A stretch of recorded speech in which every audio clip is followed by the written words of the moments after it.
बन गए हैं पिता के वचन का पालन करने के लिए। इस संसार में भी कभी कभी कोई संकल्प कर लेता है, चलो चलो हम सन्यासी होने के बाद में क्या होता है हमारा, वहां भी एक नया अखाड़ा जुड़ जाता है भगवान के लिए। अब हमारे हृदय में संसार नहीं, परमात्मा। लेकिन वही जब आश्रम बना ले फिर आश्रम में फिर भक्तों की भीड़ आवे ऐसी इच्छा, फिर भक्तों के रहने का फिर ऐसी इच्छा, फिर उनके भोजन की व्यवस्था ऐसी इच्छा। अरे संसार में हम जो गृहस्थी हैं हम लोग भी तो वही कर रहे हैं, तो फिर हम में और तुम में क्या अंतर। इसलिए राम जी जानते थे इन्हें सब छोड़ना पड़ेगा। एक जगत के अपने पिता के वचन का पालन करने के लिए राम जी ने अपने प्रेमियों को छोड़ दिया महाराज। अरे जय वही जय के लायक है महाराज थी, और भगवान आज उनको छोड़ करके आगे बढ़ गए। चलते चलते दिन के तीसरे पहर में श्रृंगवेरपुर में गंगा जी के तट पर राम जी पहुंचे हैं। रथ से उतर करके आज माँ गंगा को प्रणाम किया। बोलो गंगे मैया। उनको जैसे ही पता चला श्री राम जी आए हैं, उपहार लेकर के उपस्थित हो गए, प्रभु के चरणों में दंडवत किया है और भगवान से कहा, प्रभु आप 14 वर्ष के लिए आपको अयोध्या से बाहर रहना है और आप अयोध्या से बाहर आ ही चुके हैं, तो एक काम कीजिए ना, मेरे श्रृंगवेरपुर में रहिए। राम जी ने हाथ जोड़े और कहा, मैं उदासीन व्रत लेकर के आया हूं। उदासीन का मतलब मैं किसी नगर में नहीं जाऊंगा, किसी गांव में नहीं जाऊंगा। विशेष उदासी 14 वर्ष तक न किसी गांव में न किसी नगर में। और ऐसा सुन करके आज गुहराज ने राम जी के रहने की व्यवस्था की। एक शीशम के वृक्ष के नीचे कुसा की चटाई बिछाई, उनको कंदमूल फल ला करके दिए, उन्होंने वो खाए और सीताराम जी रात्रि में वहां विश्राम करने लगे। लक्ष्मण जी थोड़ी दूर वीरासन में बैठ करके सुरक्षा की दृष्टि से धनुष बाण लेकर के बैठ गए। और गुहराज उन्होंने आज अपने सेवकों को बुलाया, इधर आओ। सेवकों को छोड़ करके राम जी आ गए। इसलिए अगर हम भी सो गए तो हमें छोड़ करके भी ये चले जाएंगे, इसलिए हमको जागते रहना पड़ेगा। आज जितने भी सेवक थे उन्होंने आज पहरा देना आरंभ किया। और गोस्वामी तुलसीदास जी कहते हैं, आज भगवान को चटाई पर सोए हुए देख करके गुहराज की आंखों में आंसू आ गए और उनको रोता हुआ देख करके रोने लगे और साथ साथ कहने लगे कि जो कैकेयी है वो बड़ी मंदमती है, उसने राम जी के साथ में बहुत सुख का अवसर आया था, उन्हीं राम जी को कैकेयी ने दुख दे दिया है। गुहराज यही कह रहे हैं कि कैकेयी ने दुख दिया है, इनके जीवन में सुख थे। और लक्ष्मण जी बोले, राम जी को दुख है। अरे राम जी को दुख है, मैं तुमसे एक बात पूछता हूं, जिसको दुख हो क्या रात में वो सो सकता है? उसे नींद आ सकती है? देखो राम जी कितने आराम से सो रहे हैं, उसको नींद नहीं आ। आपने कहा कि कैकेयी ने दुख दिया है, तो गुहराज मैं एक ही बात कहना चाहूंगा, संसार में कोई किसी को दुख नहीं देता, कोई किसी को दुख ही नहीं करता महाराज। ना हुआ होता है, जैसे दक्ष प्रजापति ने मान लिया था अपने दामाद से दुख। महाराज दुख कहां से आता है? बोले अपने कर्म से। आयते जंतु कर्मणेव विलीयते, सुखम दुखम भयम क्षेमम कर्मणेवा विपद्यते। चाहे जन्म हो चाहे मृत्यु हो, अचल निज धर्म, अपने धर्म में अटल विश्वास जो है उसी का नाम वट वृक्ष है।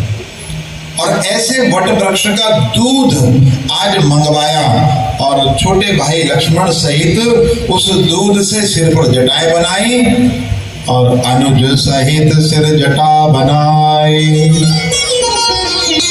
एक राजकुमार जिसको युवराज बनना था, आज वो वन में कैसे एक यति के सन्यासी के वेश में महाराज। सुमंत्र जी ने कहा, दशरथ जी ने मुझे आज्ञा दी थी कि तुम रथ लेकर के श्री राम जी के साथ जाओ, वन दिखाकर गंगा स्नान करा करके दोनों भाइयों को तुरंत लौटा लाना। प्रभु अब आपकी जैसी आज्ञा हो मैं वही करूं। राम जी ने कहा, हमारे वंश में शिवी, दधीची, राजा हरिश्चंद्र, ये इतने बड़े बड़े राजा हुए हमारे पूर्वज, जिन्होंने कष्ट सह करके भी अपने धर्म का त्याग नहीं किया, केवल स्वप्न में दिया था।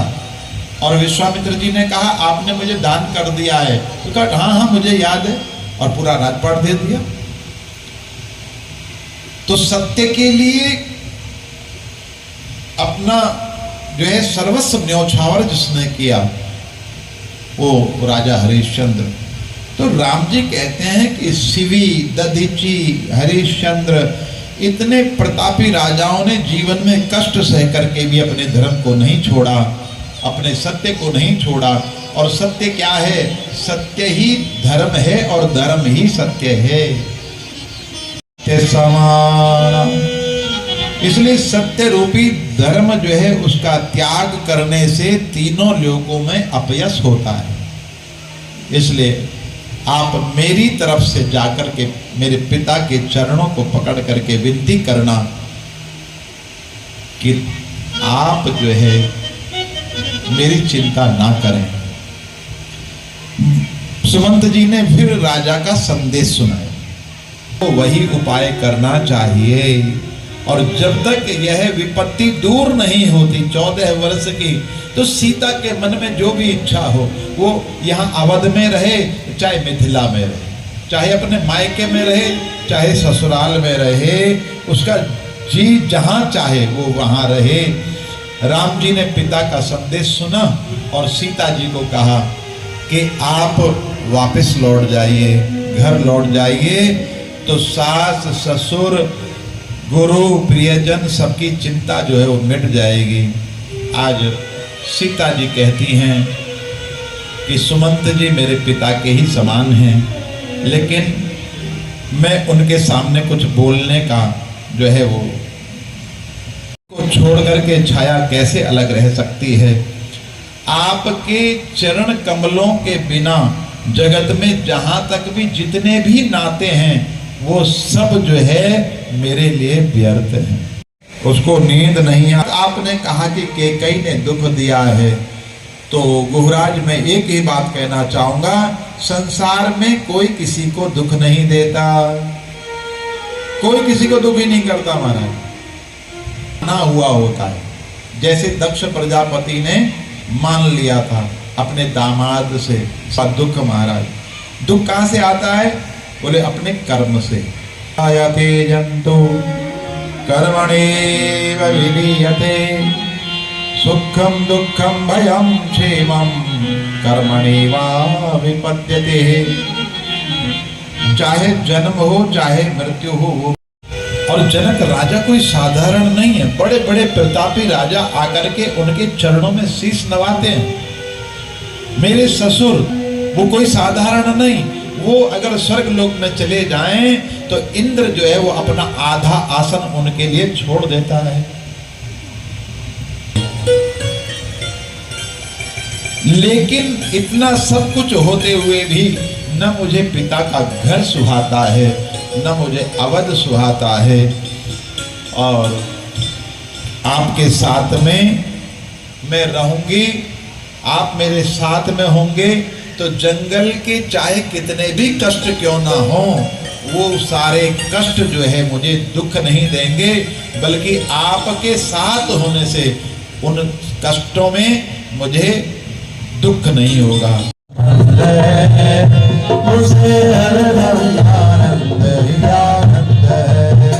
ममता से करके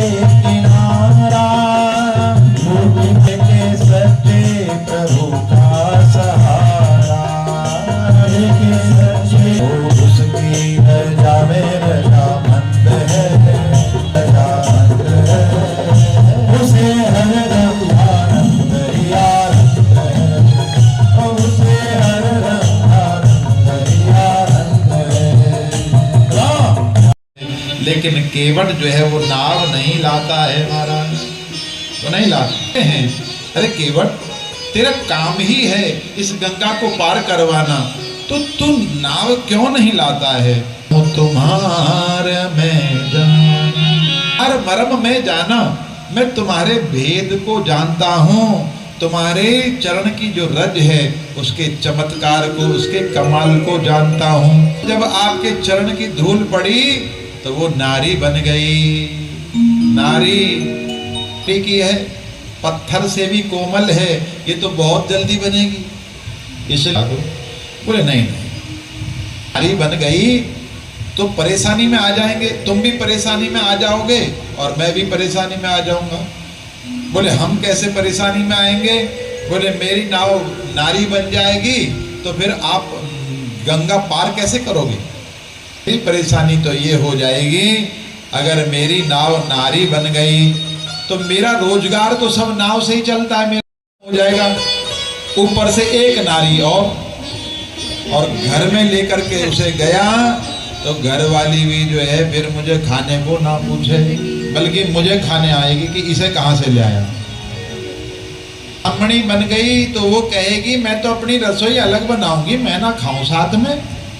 आप पार जाना चाहते हैं तो जो मैं कहूंगा वो आपको करना पड़ेगा। राम जी ने कहा क्या करना चाहते हो? तब कहा कि आप अपने चरण कमल को पखारने की आज्ञा दो। लक्ष्मण जी देख रहे हैं, लक्ष्मण जी को बड़ा क्रोध आ रहा है। बताओ, ये गंगा के किनारे केवट जो है राम जी को कुछ समझ ही नहीं रहा है। भगवान ने कहा है और उधार दे दें तो फिर शाम तक जो है सारे उधार वाले ही आते हैं। बोहनी ही ऐसी हुई। लक्ष्मण जी ने कहा क्या क्या मतलब हमको हुआ था? और जब घर से चले तो सीता जी को मना किया था, ये मानी नहीं मानी, साथ में आ गए। फिर लक्ष्मण जी तुम्हें मना किया था? बोले हाँ किया था हमारा, लेकिन तुम भी आ गए, तुमने भी हमारी बात नहीं मानी। गई तो अब रास्ते में तो जो भी मिलेगा वो हमारी बात को मानने है हमारे। अगर केवट भी नहीं मान रहा है तो इसमें कोई आश्चर्य की बात थोड़ी है। आज्ञा दे दी, नाव ना जाए, इसलिए तू जल लेकर के आ और हमारे चरणों को धो ले। और तब केवट जो है वो कठौते में जल लेकर के आया है और उनके चरणों को जब धोया तो भगवान जी ने अपना जो चरण था वो जैसे जमीन पर रखा तो जमीन पर रखने में गीला था तो फिर मिट्टी लग गई। अब मिट्टी लगी तो उसने कहा कि प्रभु फिर आपने माटी लगा दी, फिर धो ले भाई। अब धोने बैठे तो भगवान ने कहा भाई ऐसे ये ऊपर ही रखना। भगवान ने कहा हम ऐसे कैसे खड़े रहेंगे? लक्ष्मण जी ने देखा है सारा संसार लेता है, वो केवट कह रहा है कि तुम मेरा सहारा ले लो। बातें आज भाई को पकड़ा है, चरणों को धुलाया, पहुंचे हैं और उसके बाद में नाव में बिठाया है। तो जो है नाव में बैठे हैं, केवट ने वो जो उनका चरणामृत था वो अपने पूरे परिवार को पिलाया, पितरों का उद्धार किया और पितरों को पार किया और तब अब खुद जो है भगवान को पार कराने जा रहा है। ओ मेरी नैया में लक्ष्मण राम, गंगा मैया धीरे बहो, गंगा मैया धीरे बहो, मेरी नैया में लक्ष्मण राम, गंगा मैया धीरे बहो, धीरे बहो मैया धीरे बहो,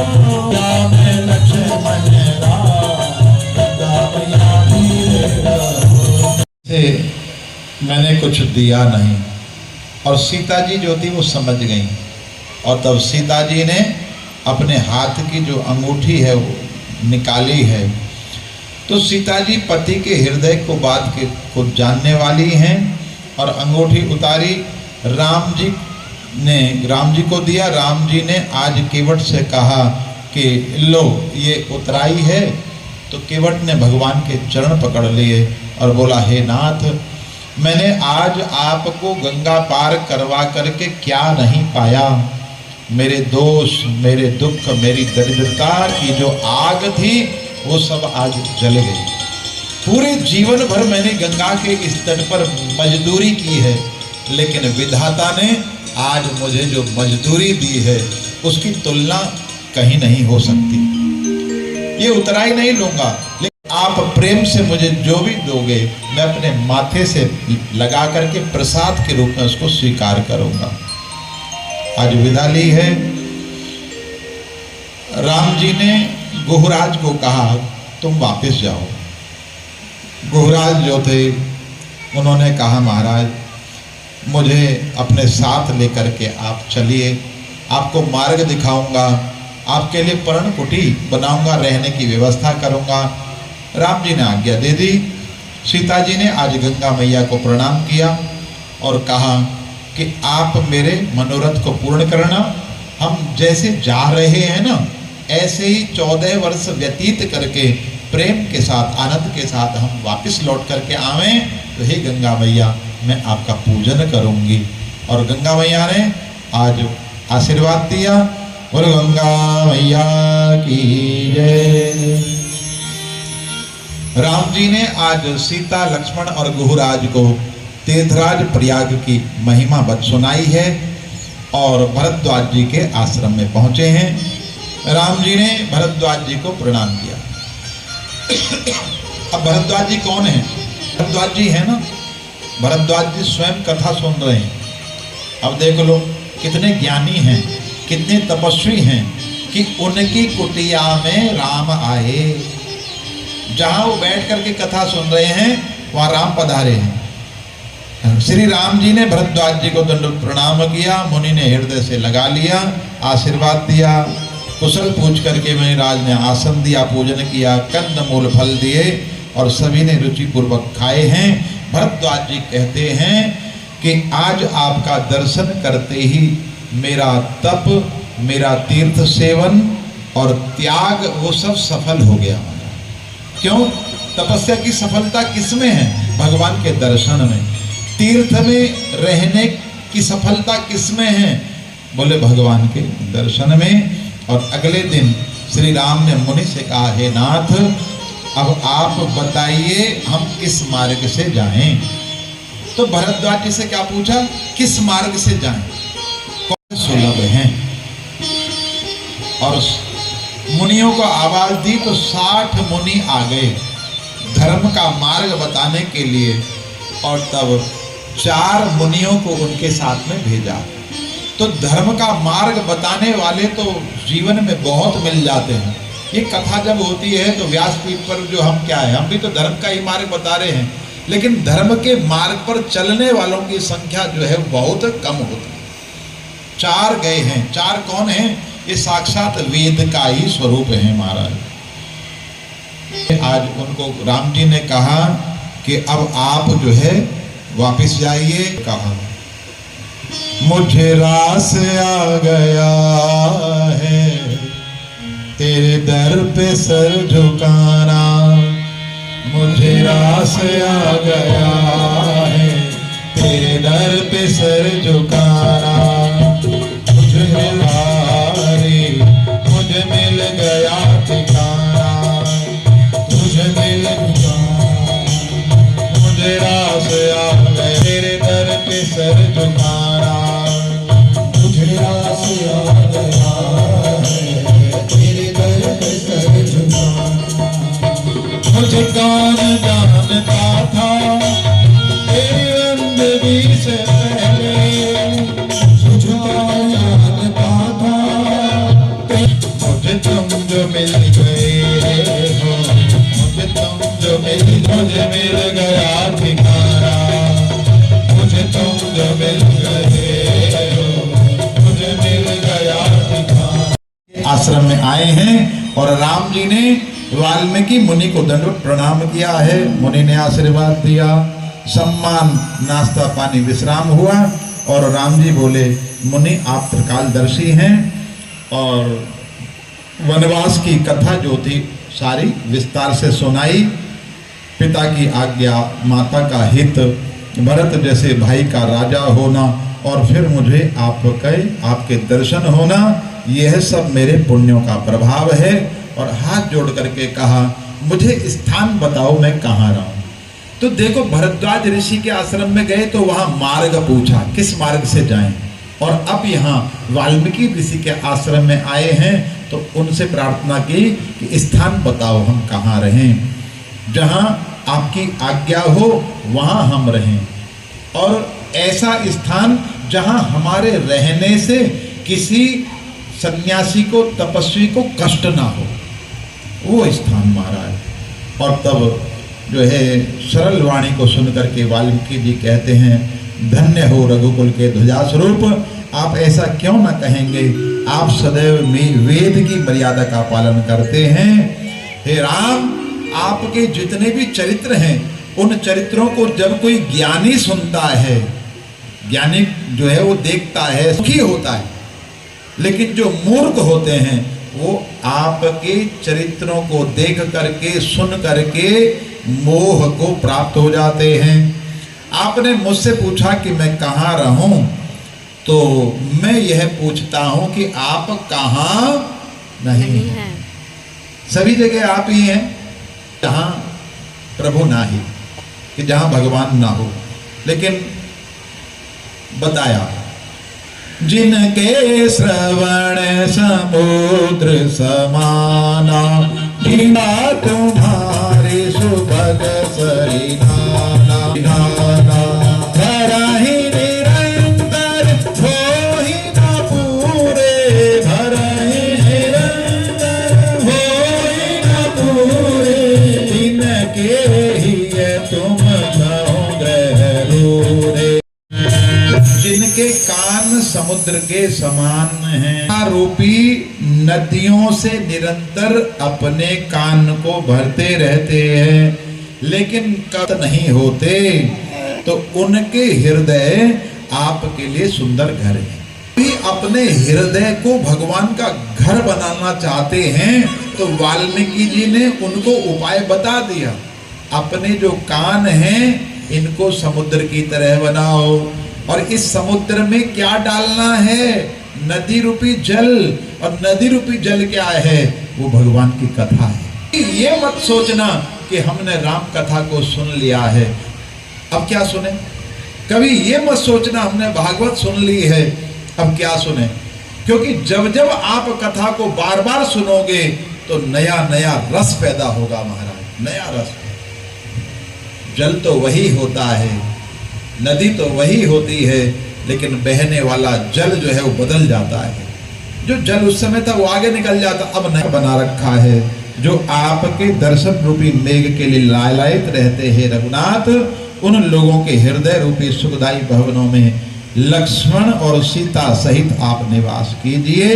और इस समय आपके लिए एक सुंदर आश्रम कहता हूँ, चित्रकूट गिरी करहु निवासु, मारे सब भांति सुपासु। आप चित्रकूट पर्वत पर निवास कीजिए, वहाँ गंगा जी की धारा मंदाकिनी नाम से है, और चित्रकूट को गौरव दीजिए। भगवान वाल्मीकि जी को प्रणाम करके चित्रकूट की ओर गए हैं, मंदाकिनी में स्नान किया।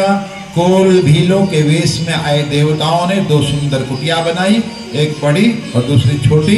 रघुनाथ जी चित्रकूट में आ बसे हैं, ऐसा सुन करके ऋषि मुनि दौड़े दौड़े आए हैं, और सबने राम जी का दर्शन किया। राम जी ने सभी को प्रणाम किया। मुनि देते हैं, आशीर्वाद देते हैं। तो आज दरिद्र जो है वो सोना लूटने के लिए चले हों, सबने आकर के रघुनाथ जी के दर्शन किए हैं महाराज, और सभी आनंदित हुए हैं। और अब जो है आगे की जो कथा है वो सब कल राम के वियोग में व्याकुल होकर के अपनी देह का त्याग करेंगे। राम नहीं हूं मैं तो पापनी कैकेयी का बेटा भरत हूं, वो तू ही और तू वही, बस भिन्न केवल नाम है। वो तू ही और तू वही, बस भिन्न केवल नाम। बेटा तेरे में राम में कोई फर्क नहीं है, केवल नाम अलग है। जो राम है वही भरत है और जो भरत है वही राम है। माँ, यदि राम जी को वन भेजने में मेरा कोई हाथ हो तो संसार के जितने भी पाप हैं वो सब मुझे लग जाएं। कौशल्या जी कहती हैं, बेटा ऐसा तू मत बोल, राम तेरे से बहुत प्रेम करता है। और आज कौशल्या माता के साथ बैठे बैठे आज पूरी रात जो थी वो बीत गई। तो वास्तव में राम का जो प्रेम है वो प्रेम ही भरत के रूप में प्रकट हुआ है। इसलिए राम और भरत में कोई अंतर नहीं है। यहाँ कौशल्या जी जो बात कहती हैं वो बिल्कुल सत्य कहती हैं। प्रातः काल हुआ, गुरुदेव आए हैं और गुरुदेव के चरणों में गिर करके आज भरत जी शत्रुघ्न रोने लगे। गुरुदेव ने कहा, रोने का समय नहीं, अब जो सामने काम पड़ा है वो आपको करना चाहिए। तेल की नौका से राजा के शरीर को निकाला गया, चंदन का लेप किया, विमान बनाया गया, अंतिम यात्रा निकाली गई और सरयू जी के किनारे पर चंदन की लकड़ी की जो चिता बनाई गई और भरत जी ने आज अपने ही हाथों से जब अंतिम संस्कार करना चाहा तो उसी समय वहां तीनों माता आ गईं और कहा कि हम सती होना चाहती हैं। भरत जी ने आज अपनी माँ कैकेयी को कहा कि आप जो है सती होने के योग्य नहीं हैं, आप लायक नहीं, आपने अधिकार खो दिया है। क्यों? क्योंकि आपके ही कारण मेरे पिता की मृत्यु हुई। कौशल्या जी और सुमित्रा जी को कहा, माँ रोना बंद करो, आप चिंता मत करो, मैं आपको राम के दर्शन कराऊंगा। राम जहां भी होंगे मैं तुम्हें वहां लेकर के जाऊंगा। आज राम दर्शन के लोभ से माताओं ने सती होने का जो निर्णय था वो बदल दिया है। आज दाह संस्कार किया, चिता जल उठी, लोग अयोध्या के राजा दशरथ को अंतिम विदाई दे रहे हैं। रघुपति राघव राजा राम, पतित पावन सीताराम। रघुपति राघव राजा राम, पतित पावन सीताराम। सीताराम भज प्यारे तू सीताराम। सीता रघुपति राघव राजा राम, पतित पावन सीताराम। वो भाभी जो है वो होकर के रहती है और 6 चीजें तो ऐसी हैं जिनको भगवान ने अपने हाथ में रखा है। हानि, लाभ, जीवन, मरण, यश, अपयश, विधि, हाथ।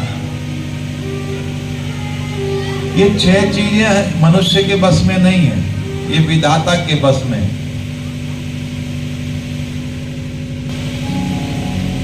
रामचंद्र भगवान गुरुदेव हैं, इसलिए ज्यादा चिंता मत करो।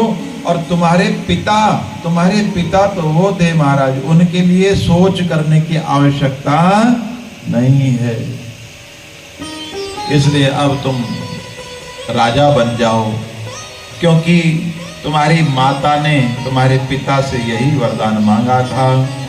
मंत्री भी कहने लगे कि आप राजा बन जाओ, कौशल्या ने भी कहा कि आप राजा बन जाओ। और वाणी को सुना है, भरत जी व्याकुल हो गए, हाथ जोड़ करके खड़े हो गए और कहा कि आप सब लोग मेरे को कहते हैं कि राजा बन जाओ, लेकिन मैं राजा नहीं बन सकता। बोले मेरी दशा तो देखो, मेरी दशा। अरे भगवान श्री राम के चरणों का दर्शन किए बिना मेरे कलेजे को ठंडक पड़ने वाली नहीं है। मेरे हृदय में जो जलन है वो समाप्त होने वाली नहीं है। क्यों? क्योंकि मेरे जीवन का आधार यदि कोई है तो भगवान श्री राघव के चरणारविंद हैं, सीताराम के चरणारविंद। मेरे तो आधार सीताराम के चरणारविंद, मेरे तो आधार सीताराम के चरणारविंद। चरणारविंद मेरे तो आधार सीताराम के चरणारविंद। राम के चरणारविंद, राघव के चरणारविंद, राम के चरणारविंद, राम के चरणारविंद। राम के चरणारविंद, राघव के चरणारविंद, राम के चरणारविंद, राघव के चरणारविंद। मेरे तो आधार सीताराम के चरणारविंद। करके चित्रकूट की ओर जाते। किस लिए जा रहे हैं? राम जी को लेने के लिए। सब संपत्ति राम के आए। ये जो कुछ भी संपत्ति है वो सब राम की है, राम ही राजा हैं। इसलिए उनको लेने के लिए, चित्रकूट से लेने के लिए आज भरत जी महाराज चित्रकूट की ओर जाते हैं। और आज उनके साथ में कौन हैं? गुरुदेव वशिष्ठ हैं, उनके साथ में तीनों माताएं हैं, मंत्री हैं, और यहाँ तक कि मंथरा है। मंथरा को भी नहीं छोड़ा, चल पैदल चलो। चतुरंगिणी सेना है, पैदल, घुड़सवार, हाथी सवार, रथ पे सवार, ये चतुरंगिणी सेना, इन सबको लेकर के चित्रकूट की ओर जाते हैं। तो भरत जी कौन है? भरत जी हैं संत। तो संत के साथ चलना जो है वो मुश्किल नहीं होता, संत के साथ चलना आसान होता है। लेकिन जो भगवंत होते हैं ना, भगवंत भगवान, उनके साथ चलना बड़ा मुश्किल होता है। कल की याद करो, भगवान के साथ गए थे अयोध्या के निवासी, और तमसा नदी पर सबको गहरी नींद सुला करके माया में और छोड़ करके भाग गए महाराज। भगवंत जो है वो छोड़ देते हैं, लेकिन संत जो है वो कभी छोड़ करके नहीं जाता। संत तो भगवंत के चरणों तक लेकर के जाता है महाराज। क्योंकि भगवान तो कहते हैं कि तू जैसा करेगा तो वैसा ही भरेगा, लेकिन संत जो है वो जीवन में सुधार कर देते हैं। तमसा नदी के तट पर आए, वहां से आगे बढ़े तो श्रृंगवेरपुर में निषाद ने आज देखा है कि सामने से धूल उड़ रही है, इतनी बड़ी सेना, और किसी ने कहा ये भरत आ रहे हैं, राम जी के छोटे भाई। तो निषाद को हुआ कि कहीं भरत को लोभ तो नहीं हो गया राज्य का, अपनी सेना को लेकर के आ रहा है, कहीं राम जी को मारने तो नहीं आ रहा। लेकिन बिना विचारे काम नहीं करना है, इसलिए निषाद राज भी जो है वो वहां आया, और भरत जी के आगे उसने दो प्रकार का भोजन रखा, एक सतोगुणी भोजन और एक तमोगुणी भोजन। ये सामने वाले की वृत्ति कैसी है अंदर, उसका पता कैसे चलेगा? भोजन से। तो एक थाल में फल फूल थे और दूसरे थाल में मांस था। भरत जी के सामने जब रखा गया तो भरत जी ने फल और फूलों को, कंदमूल फल को जब ग्रहण किया तो गुहुराज समझ गए कि ये अपने भाई से मिलने के लिए आए हैं, इनके मन में अपने भाई के प्रति किसी प्रकार का कोई वैर भाव नहीं है। आज निषाद राज भी जो है भरत जी के साथ राम जी से मिलने के लिए चल पड़े हैं। भरद्वाज जी का आश्रम आया है। प्रयाग क्षेत्र में भरद्वाज जी के आश्रम में, और आज गंगा स्नान किया। प्रयाग में त्रिवेणी है, तो गंगा, यमुना और सरस्वती। तो भरत जी ने, गुरुदेव वशिष्ठ ने कहा कि मैं आप लोगों से एक ही बात कहूंगा कि राम जी ही राजा हैं। राजा राम सबस भगवान। स्वाभाविक रूप से राम ही राजा हैं। वो चाहे अयोध्या में रहें और चाहे वन में रहें, चाहे अयोध्या में रहे चाहे वन में रहें, क्योंकि राम जीव नहीं है, राम भगवान है।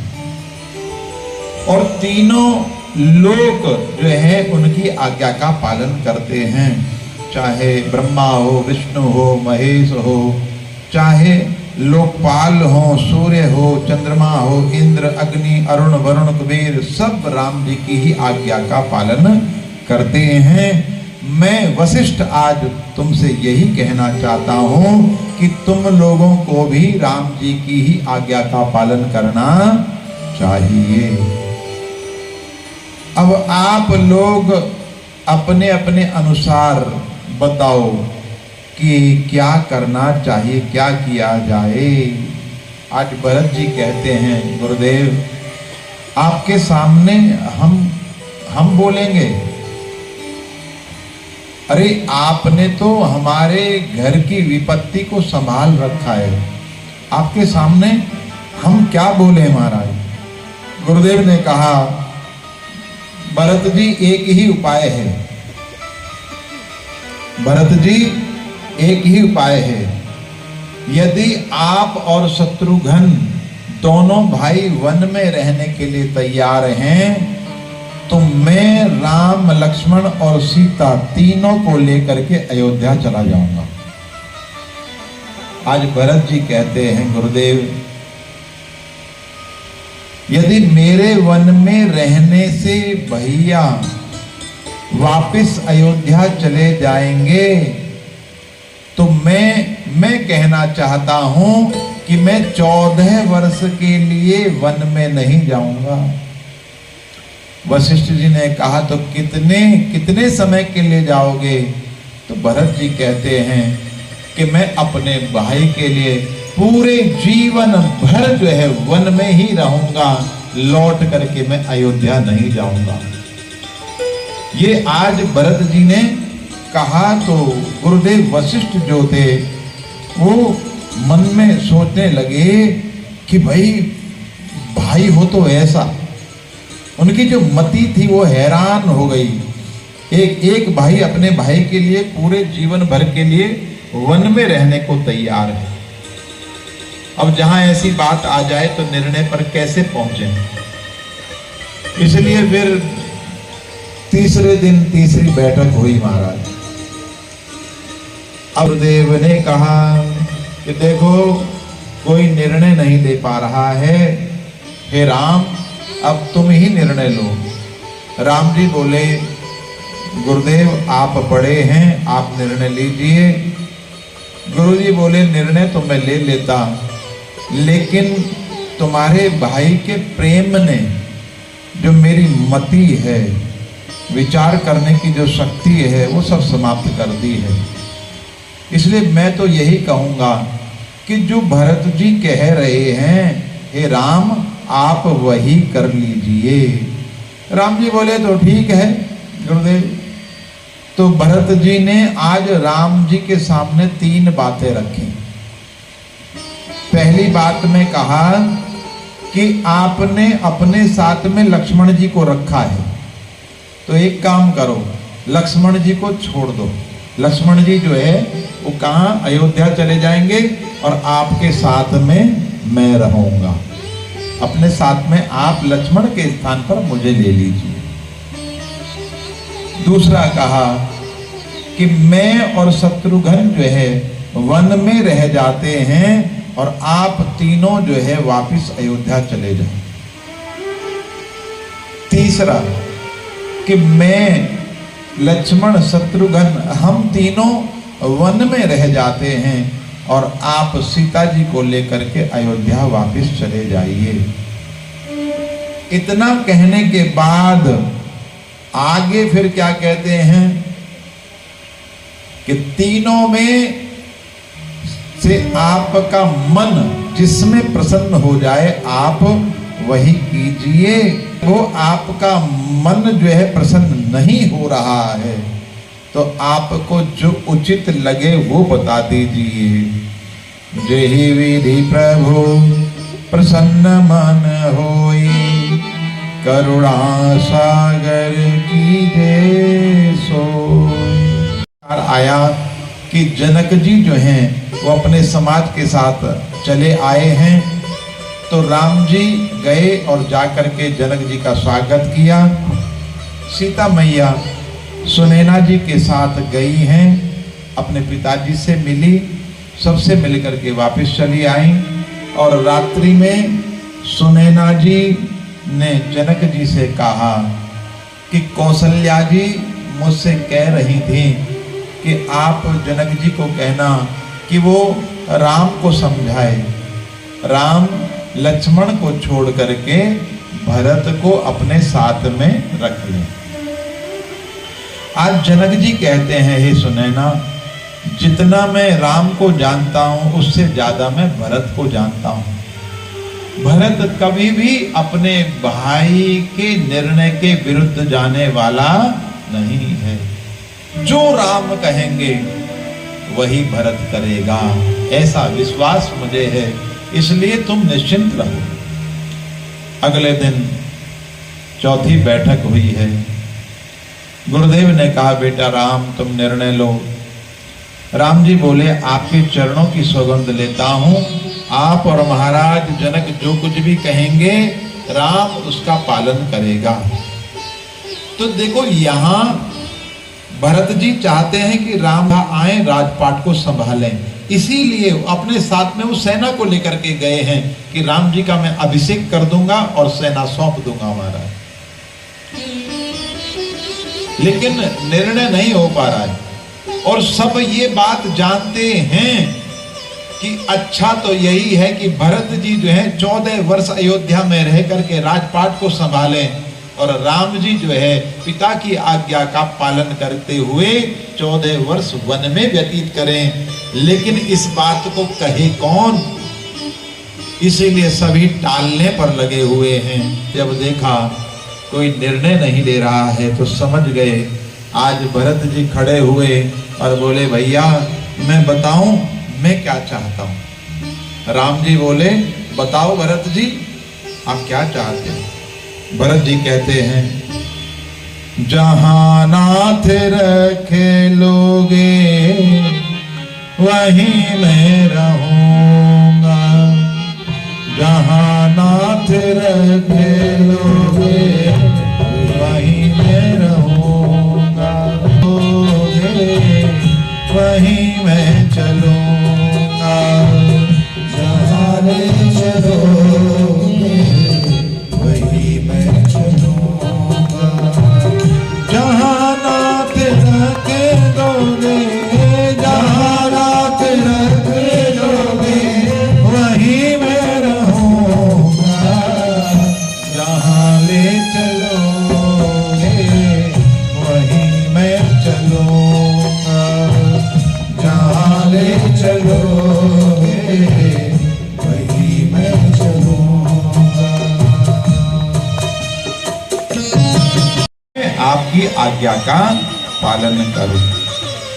राम जी ने आज भरत जी को अपने पास में बिठाया और कहा, भाई यदि समय से पहले सूर्य अस्त हो जाए, समय से पहले, अब सूर्य अस्त का समय जो है वो आजकल लगभग 7 बजे के लगभग है, तो 7 बजे सूर्य अस्त हो, लेकिन समय से पहले हो जाए। अब आपको तो यही है कि भाई 7 बजे के लगभग अंधेरा होता है, सूर्यास्त होता है, और सूर्य अस्त दिन में 3 बजे ही हो जाए तो आपको कष्ट होगा नहीं होगा? हैं? कष्ट इसलिए होगा क्योंकि आपने अपने जो कार्यक्रम हैं वो उसी के अनुसार बना रखे हैं। लेकिन सूर्य जल्दी अस्त हो गया।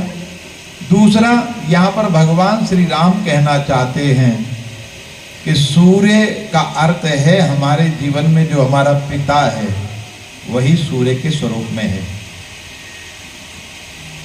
तो समय से पहले ही यदि सूर्य डूब जाए, कौन ऐसा है जिसे कष्ट नहीं होगा? हमारे घर में ब्रह्मा जी ने एक ऐसा उत्पात कर दिया कि समय से पहले ही हमारे पूज्य पिताजी चले गए, परंतु फिर भी हम सौभाग्यशाली हैं, हमारे ऊपर गुरुदेव वशिष्ठ का हाथ है, जनक जी जैसे पिता हैं, भगवान के रूप में गुरुदेव हैं।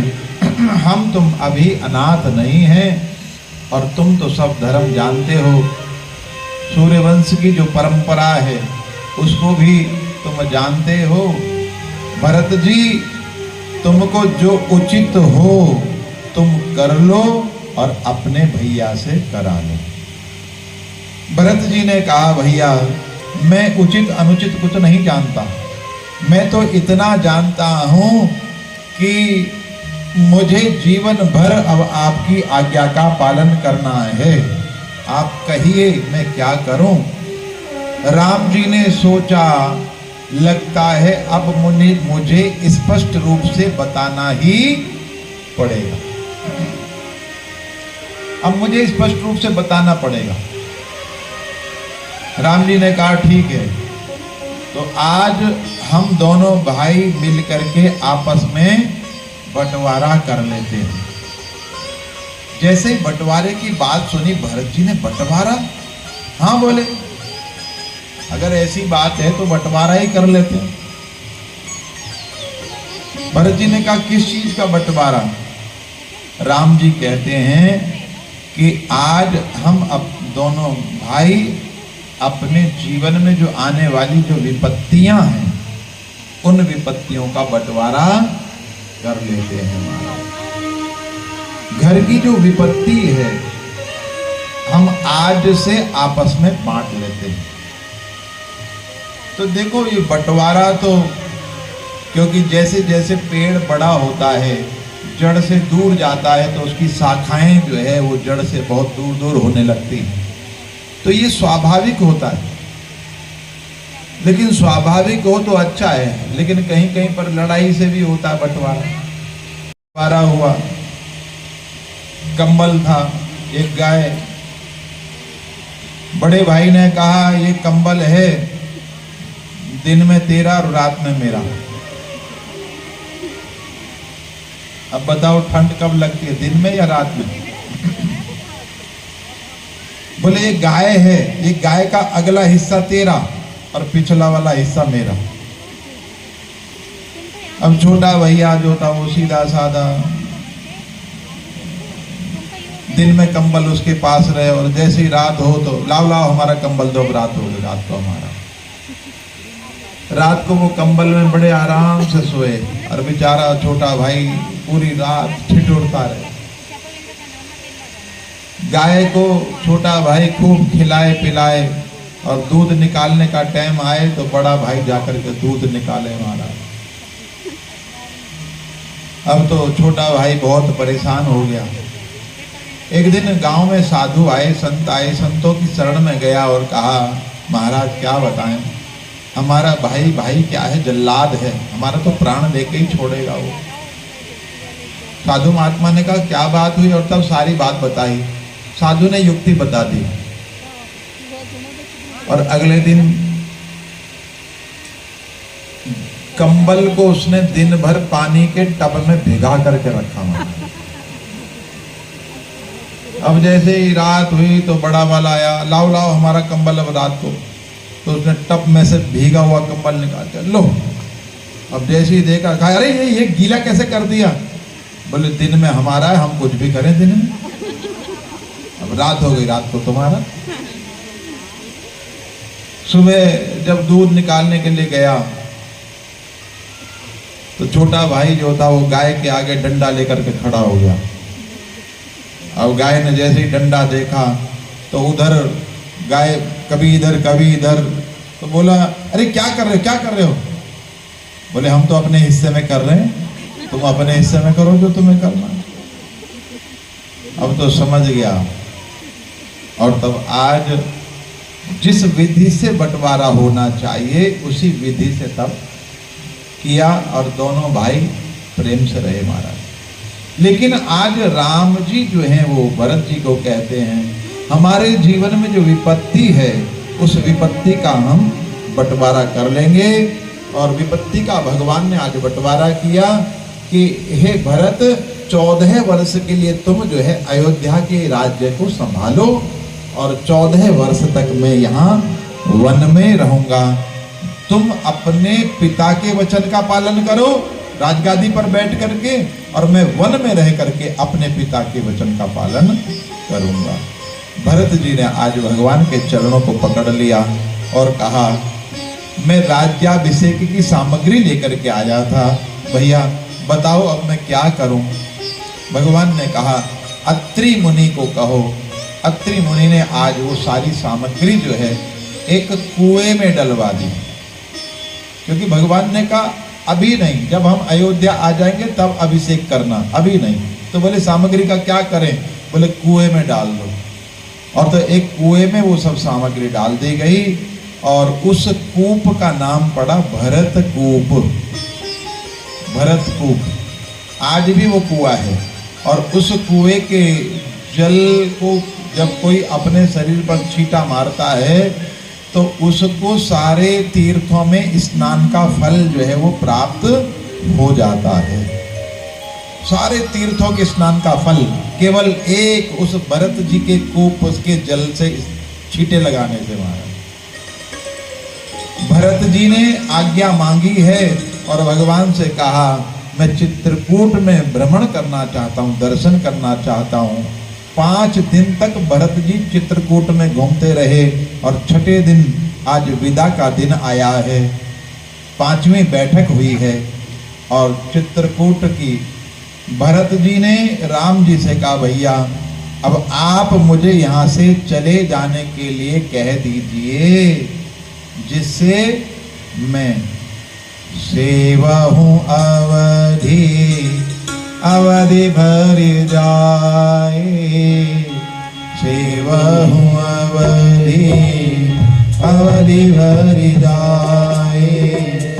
अब गुसाई मोहि देहु रजाए। भैया अब आप मुझे राज आज्ञा दीजिए। अच्छा, राज आज्ञा कौन देता है? जो राजा होता है वही राज आज्ञा देता है। अर्थात भरत जी कहना चाहते हैं कि आप राजा हैं और मैं आपकी आज्ञा पाके अयोध्या जाऊंगा और अयोध्या जाके सेवाऊं अवधि भर जाए। 14 वर्ष तक जो है मैं अवध की सेवा करूंगा। राम जी ने खड़े होकर के आज भरत जी को अपने हृदय से लगाया, बहुत समझाया, कहा कि जीवन में कुछ भी करना हो तो गुरुदेव से पूछ करके करना, माताओं से पूछ करके करना। और कहा कि आज से तुम मुखिया हो गए, मुखिया। और मुखिया का कर्तव्य बहुत ज्यादा होता है। तो मुखिया हमारे शरीर में भी मुखिया है। कौन? हमारा जो मुख है ये मुखिया है। तो मुखिया कैसा होना चाहिए? मुखिया मुख सो चाहिए, खान पान अहु एक, पाले पोसे सकल अंग, तुलसी सहित विवेक। कि आंख में चोट लग जाए तो आंख जो है वो देखना बंद कर देती है। अरे आंख का ऑपरेशन करवाओ तो आंखें अब पट्टी लगी है, आंख नहीं। हाथ में चोट लग जाए तो हाथ काम करना बंद, जब तक चोट है तब तक हाथ काम करना बंद कर देता है। जुकाम लगाया हुआ हो तो नासिका जो है वो भी कभी कभी एक ही नासिका श्वास लेती है, एक बंद रहती है हमारा। लेकिन मुख में अगर कहीं घाव हो जाए, कट जाए, जल जाए, छिल जाए, इतना होने के बावजूद भी मुख जो है वो काम करना बंद नहीं करता। क्यों? क्योंकि मुख जो है वो जानता है कि मैंने अगर भोजन बंद कर दिया तो फिर ये शरीर नहीं रहने वाला।